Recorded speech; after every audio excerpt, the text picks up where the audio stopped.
পুরনো 29টি শ্রম আইন বেশ কিছু ক্ষেত্রে বাতিল অথবা পরিমার্জন করে কেন্দ্র 4টি ভাগে বিভক্ত নতুন শ্রম কোড চালুর কথা আগেই জানিয়েছে।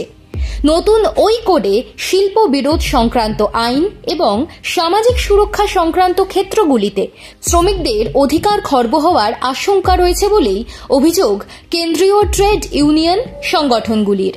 তারই প্রতিবাদে 10টি কেন্দ্রীয় ট্রেড ইউনিয়নের ডাকে আগামী 9 জুলাই দেশব্যাপী শিল্প ধর্মঘট হবে, যা সাম্প্রতিক কালের মধ্যে সবচেয়ে বেশি প্রভাব ফেলতে চলেছে বলেই মনে করছে বামেদের শ্রমিক সংগঠনগুলি।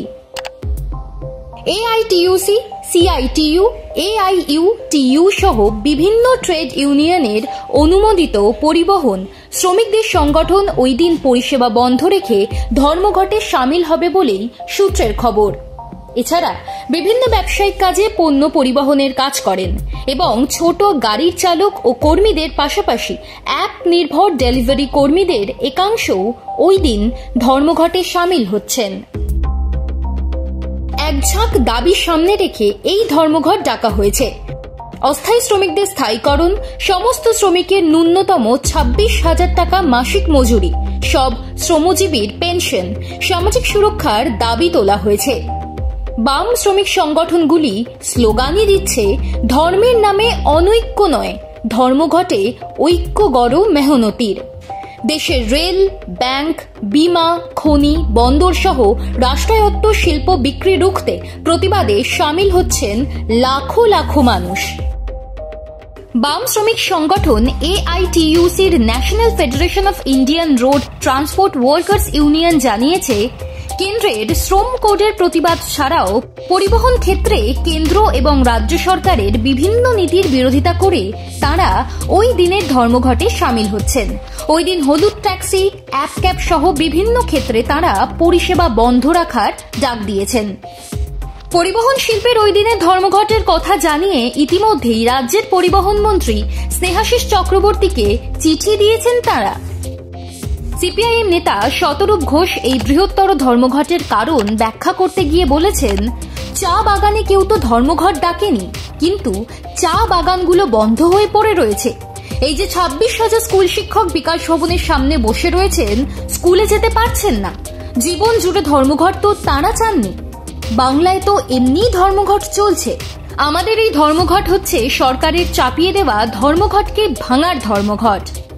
পরিবহন শিল্পে বিভিন্ন অ্যাপ নির্ভর পরিষেবার সঙ্গে যুক্ত কর্মীদের স্বার্থ ক্ষুণ্ণ হওয়ারও আশঙ্কা করছেন তারা। এ শহরেই প্রায় 3 লক্ষ এমন কর্মী রয়েছেন বলে দাবি ট্রেড ইউনিয়ন নেতৃত্বের।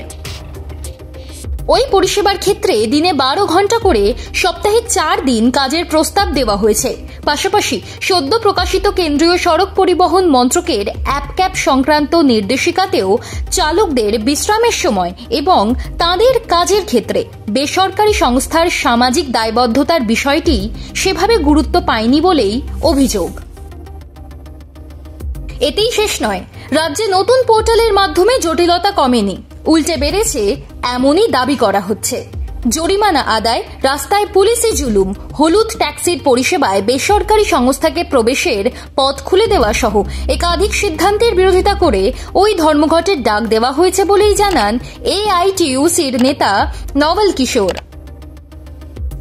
অপর এক বাম শ্রমিক সংগঠন এআইইউটিইউসির Kolkata suburban bike taxi operators ইউনিয়নের সভাপতি শান্তি ঘোষ জানিয়েছেন, বাইক ট্যাক্সি এবং অ্যাপ নির্ভর অন্যান্য বাইক পরিষেবার কর্মীদের অধিকার খর্ব করার প্রতিবাদে ওই দিন তাঁরাও ধর্মঘটে সামিল হচ্ছেন।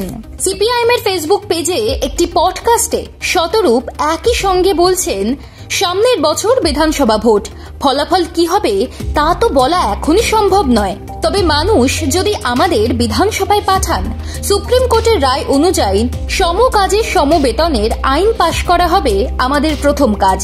স্থায়ী কাজের দাবি তুলে ধরা হবে। শুধু তাই নয়, বেসরকারি ক্ষেত্রেও যাতে এটা হয়, আমরা সেই আইন বলবৎ করতে চাই। এতে সামাজিক ন্যায় প্রতিষ্ঠা পাবে। যারা সিপিআইএম এর বাইরের লোক, তাদের যদি মনে হয় আমাদের লড়াইটা ন্যায্য, তাহলে আমাদের লড়াই যেন হেরে না যায়।